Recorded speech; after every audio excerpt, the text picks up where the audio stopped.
Hai Bibdu Lover, apa kabar? Kita ketemu lagi ya dengan saya Lita Gading, psikologi keren yang informatif, edukatif, dan motivasi. Oke, sekarang saya ingin membicarakan mengenai karakter. Nah, karakter itu apa sih gitu ya?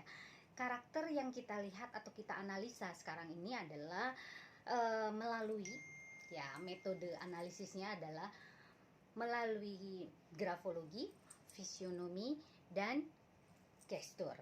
Apa itu grafologi? Grafologi adalah analisa karakter melalui tulisan tangan atau coretan tangan manusia. Dan kalau fisionomi adalah karakter manusia menganalisanya melalui wajah, juga gestur, yaitu gerak tubuh manusia, gitu ya. Oke, dari kesekian metode analisa tersebut adalah saintifik, bukan sinayang ataupun paranormal. Jadi ini berdasarkan sebuah penelitian, bukan penelitian, yaitu sebuah sains ya yang bisa dipelajari oleh semua manusia. Namun harus sekolah gitu ya. Oke. Sekarang saya ingin menganalisa artis-artis yang sedang naik daun, artis-artis yang sedang istilahnya viral di media sosial ya, artis-artis yang memang sedang digandrungi oleh halayak ramai gitu ya. Nah, siapakah dia? Kita lihat adalah pasangan muda yang fenomenal, yang membuat inspirasi banyak orang ya. Ada juga yang suka, ada juga yang tidak. Nah, kita lihat dan kita kupas bagaimana karakter orang ini. Jadi saya harap kalian semua yang saya analisa jangan marah, jangan merasa bahwa kalian disudutkan. Ini adalah bagian dari introspeksi diri. Jadi kalau kita mau lebih berhasil, kita harus melihat bagaimana karakter kita, gitu ya. Karakter kita itu kita tidak perlu yang harus dikomentarin oleh banyak orang hal-hal yang baiknya saja, tapi kita juga butuh loh gitu tanggapan seorang ahli bagaimana karakter yang tersembunyi. Jadi memang karakter itu kan kadang ada tidak bisa berubah kan gitu ya. Namun yang bisa merubah adalah pola pikir manusia itu sejalan dengan genetiknya, pola asuh orang tuanya, lingkungan, serta pendidikannya. Nah, oleh karena itu karakter inilah yang melekat, sifat-sifat yang melekat yang ada di dalam tubuh manusia yang diimplementasikan untuk dunia sosial. Oleh karena itu, stay tune. Oke. Yang pertama adalah Lesti Kejora. Lesti Kejora ini sekarang ini dia sedang digandrungi oleh anak-anak muda, baik anak muda maupun orang tua, termasuk saya juga. Saya termasuk yang ngefans sama dia gitu ya. Dia seorang anak yang lugu ya, anak yang lugu, anak yang patuh terhadap orang tua, anak yang mudah hati-hati, mudah terpengaruh oleh orang lain karena dia tidak enakan terhadap orang-orang gitu ya. Terhadap orang lain, apalagi orang yang dia kenal, itu dia terlalu banyak nggak enaknya gitu. Nah, ini yang mengakibatkan ada orang-orang yang sentimen ya, yang sentimen itu mau menjatuhkan dia. Nah, hati-hati dengan orang-orang seperti itu ya. Jadi karakter Lesti yang mudah terpengaruh karena banyak nggak enaknya sama orang, itu juga bisa positif bisa negatif. Jadi saya harap orang tuanya terus mendampingi karena usia 21 tahun yang saya tahu, 21 tahun yaitu memang usia yang memang rawan dan sedang dalam masa masa transisi, peralihan gitu ya, dari remaja akhir ke dewasa awal. Itu kadang-kadang transisi itu bukan pencarian jati diri lagi, tapi dia sudah mencari bagaimana jati diri dia untuk visi dan misi kedepannya gitu loh. Nah, ini apa sih istilahnya tuh, banyak ditakuti oleh anak-anak muda yang khususnya mau mengarungi masa-masa yang lebih dewasa lagi gitu ya. Nah, itu kadang-kadang sulit untuk dia mengambil keputusan seperti apa. Nah, ini pengambilan keputusannya. Nah, pengambilan keputusan pun juga Lesti agak kurang ya. Agak kurang karena memang yaitu dari faktor ketidakenakan itu bisa berdampak ke yang lain-lain. Oleh karena itu, tetap kamu harus fokus, kamu harus konsisten dengan apa yang menjadi pilihanmu. Karir adalah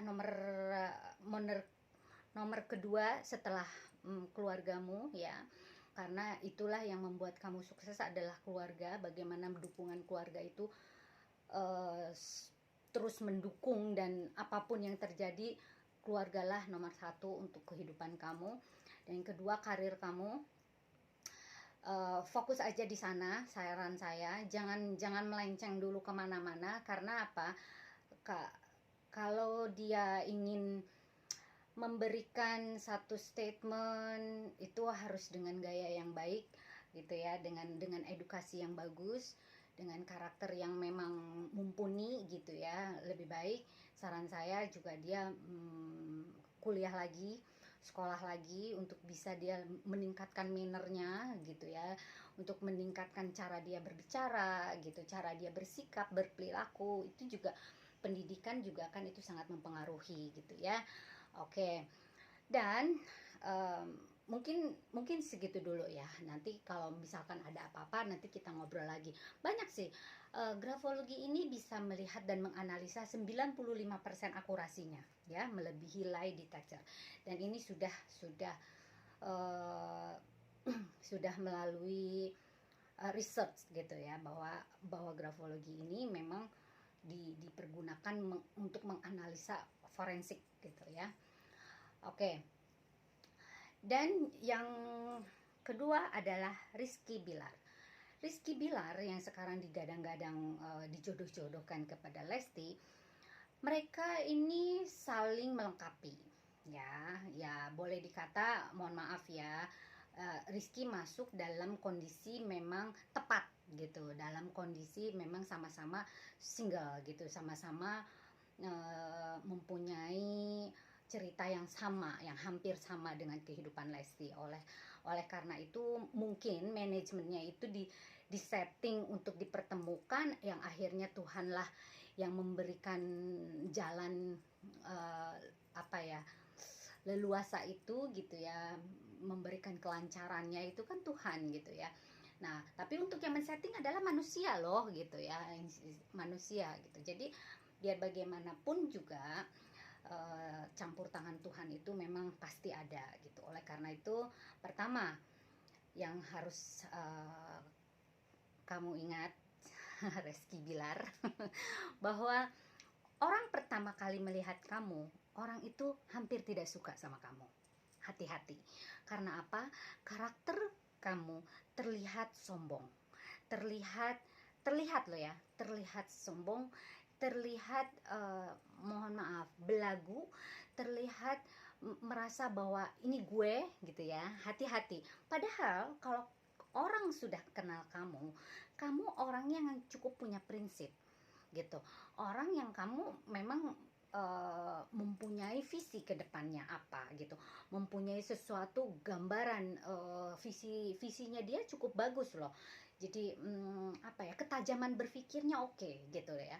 Nah, jadi hati-hati, tak kenal maka tak sayang. Oleh karena itu, satu yang saya pesankan, dekatkanlah dengan agama ya, supaya kamu tahu nantinya mana yang harus kamu hadapi dengan tenang, mana yang ini, dan emosimu harus diturunkan ya. Kamu sedikit emosional, hati-hati. Oleh karena itu, tetap fans akan menyukai kamu apabila mannermu bagus, edukasi apa namanya, attitude-mu juga bagus, juga cara bicaramu juga bagus, juga itu akan lebih orang menjadi lebih respect terhadap kamu gitu ya. Hati-hati gitu. Jadi di manage lah emosinya dengan baik. Oke? Good. Dan yang terakhir adalah Bertrand Petro Putra Onsu. Yeah. Dia adalah seorang anak yang ABG ya, kita sebutkan ABG dia. ABG, namun dari kecil dia sudah diberi kenikmatan, sudah diberi kemudahan, sudah diberikan fasilitas oleh orang tuanya, sesuatu yang membahagiakan gitu ya, sesuatu yang membuat dia merasa lebih wah lagi gitu. Namun dengan usia seperti ini, kalau kita sebagai orang tuanya tidak di-maintain dengan baik, anak ini akan hilang kendali. Oleh karena itu, sering-seringlah dibuat edukasi, apa ya, down to education, untuk melihat orang-orang di bawah dia gitu loh. Jadi jangan merasa bahwa dia itu selalu keinginannya selalu terpenuhi, bahwa ternyata di luar sana banyak yang di bawah dia. Nah, harus ada perbandingan seperti itu. Jangan di istilahnya, kalau kata bahasa Sunda, diloloh, diberikan terus gitu segala sesuatu yang dia inginkan. Jangan, hati-hati, karena ada indikasi anak ini jadi nanti over confidence nantinya gitu ya, karena sudah ada indikasi ke sana.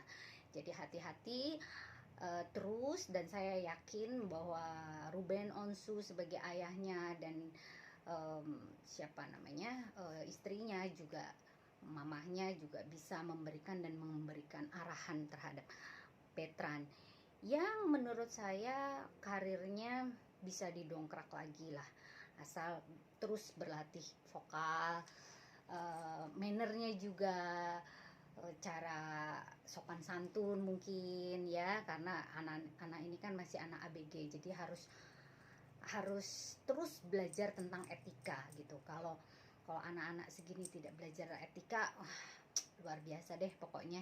Jangan sampai nanti hilang kendali, nanti akhirnya jadi star syndrome. Hati-hati ya. Oke, beauty lover, kita ketemu lagi di bahasan kita selanjutnya.